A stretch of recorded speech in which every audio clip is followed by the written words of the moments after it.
चलो आओ देखो, एरिया ऑफ द कर्व का इंटीग्रेशन यूज करके इसका एरिया फाइंड करना है। करा है कि पहले तो इसके वो x square plus y plus equal to 9 का ग्राफ ड्रा करो, फिर area enclose by the bounded region x plus 1 equal to 0 and x minus 2 equal to 0। मतलब इन तीनों कर्व से जो बाउंडेड रीजन का एरिया आएगा उसी का एरिया फाइंड करना है। ठीक है, तो पहले पैराबोला ध्यान से देखो। तो इस पैराबोला में x square plus y equal to क्या है, 9 है।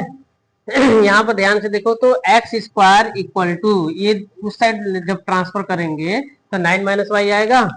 तो एक हम बताए थे कि पैराबोला का जो इक्वेशन होता है, अगर 4ay रहता है तो जिसका डिग्री 1 रहता है यहाँ प्लस है तो पॉजिटिव वाई एक्सिस में ओपनिंग होगा, और जिसका डिग्री 1 है और यहाँ पर माइनस अगर रहता है तो वो किस साइड ओपनिंग होगा, डाउनवर्ड। ठीक, निगेटिव वाई एक्सिस में।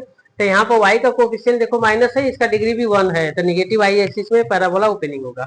लेकिन अब कहाँ कहाँ से जाएगा, कैसे जाएगा, हमको ये तो पता चल गया कि पैराबोला इसी तरह से ऐसे कहीं बनेगा। ठीक, इसी तरह से बनेगा। क्यों? क्योंकि y का कोफिशिएंट क्या है, माइनस है, और डिग्री 1 है। एक्स स्क्वायर इक्वल टू, इसको छोड़ो। ठीक, अब यहाँ पर देखो तो पॉइंट पहले निकालना है, पॉइंट निकालते हैं। तो y बराबर 0 पुट करो। जब y बराबर 0 पुट करते हो तो देखोगे तो एक्स स्क्वायर इक्वल टू 9, तो x equal two plus minus 3। तो एक पॉइंट देखो ध्यान से, तो एक पॉइंट आ गया जैसे -3 कामा 0, और एक पॉइंट आ गया 3 कामा 0।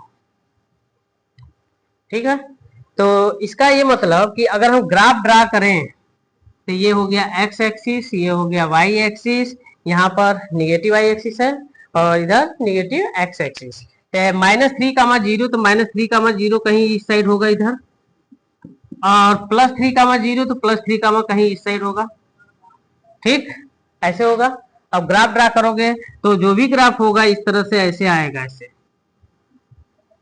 ऐसे ही ग्राफ आएगा, आएगा ना। देखो इस साइड हो गया, इस साइड इसलिए हुआ ट्रांसफर, इसलिए हुआ कि y का कोफिशिएंट क्या है, माइनस है, निगेटिव वाई एक्सिस है, तो जाहिर सी बात ऐसे होगा। लेकिन कहाँ से जाएगा, कैसे जाएगा, ये ओरिजिन से होके जाएगा, क्या जाएगा, तो ओरिजिन से थोड़ी जाएगा, ओरिजिन से नहीं जाएगा। ठीक, अब देखोगे तो ये वाई एक्सिस पर कहाँ कट करेगा, ध्यान से सोचो। जब वाई एक्सिस पर ये पैराबोला कट कर रहा है तो वाई एक्सिस पर एक्स बराबर क्या होता है, 0। अगर हम एक्स 0 पुटते तो वाई बराबर क्या आ जाएगा, 9 आ गया। तो ये पॉइंट हमारा क्या हो गया, 0,9। ठीक है, यहां तक तो हो गया। ये इसका ग्राफ ड्रा कर दिए। दूसरा देखो, ये जो x+1 है, x+1, तो x+1 इक्वल टू 0, तो x बराबर कितना, -1, और x -2 इक्वल टू 0 है, तो x इक्वल टू कितना, +2। तो x इक्वल टू -1 का ग्राफ ड्रा करोगे तो पैरेलल टू y एक्सिस, तो x इक्वल टू -1 कहीं इस साइड होगा, यहाँ पर ये हो गया x इक्वल टू -1, और x इक्वल टू +2, तो x इक्वल टू +2 ये कहीं होगा। हो गया। इस वाले पैराबोला से x equal to -1, x equal to 2 से बाउंडेड रीजन का एरिया कहाँ आया, यही ना आया।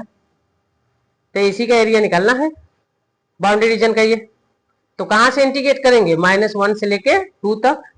तो बाउंडेड रीजन का एरिया -1 से लेके 2 तक। और ये जो ये हम रिप्रेजेंट किए हैं, किसका वाई रिप्रेजेंट कर रहे हैं, ये किसका वाई है, पैराबोला का वाई है कि नहीं है। तो पैराबोला का वाई, तो वाई पैराबोला dx।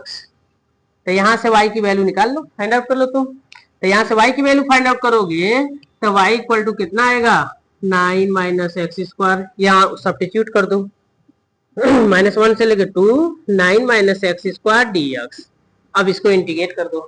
9 का इंटीग्रेशन करेंगे 9x, माइनस एक्स स्क्वायर करेंगे x³ और लिमिट -1 से लेके 2। चलो लिमिट पुट करते हैं, पहले 2 पुट करो सब में जहां जहां x है। तो 9 इंटू 2 माइनस 2 के पावर 3/3, ये हो गया हमारा कौन सा, upper limit. And minus lower limit put करो, तो 9 इंटू -1 माइनस -1 के पावर 3, तो क्या बन जाएगा, +1/3। ये देखो हमारा, यही हमारा आंसर है। अब इसी को सिंप्लीफाई करते हैं, तो देखो सिंप्लीफाई करो तो ये 18 हो गया, यहाँ पे हो गया -8/3, माइनस ये हो गया -9 + 1/3। अब इसको सॉल्व करो, इसको सॉल्व करो, तो इसका एलसीएम ले लेंगे तो देखोगे कितना आएगा, 18 3 जा 54, 54 माइनस 8, 54 माइनस 8 46, तो 46/3, और ये माइनस है, यहाँ पर 9 3 जा 27 -27 +1 -26 और ये माइनस, तब +26/3 इसको सॉल्व करेंगे तो ये देखोगे आएगा 72/3 डिवाइड कर दो 24 स्क्वायर यूनिट, यही हमारा आंसर आ गया। ओके, क्लियर है? थैंक्स।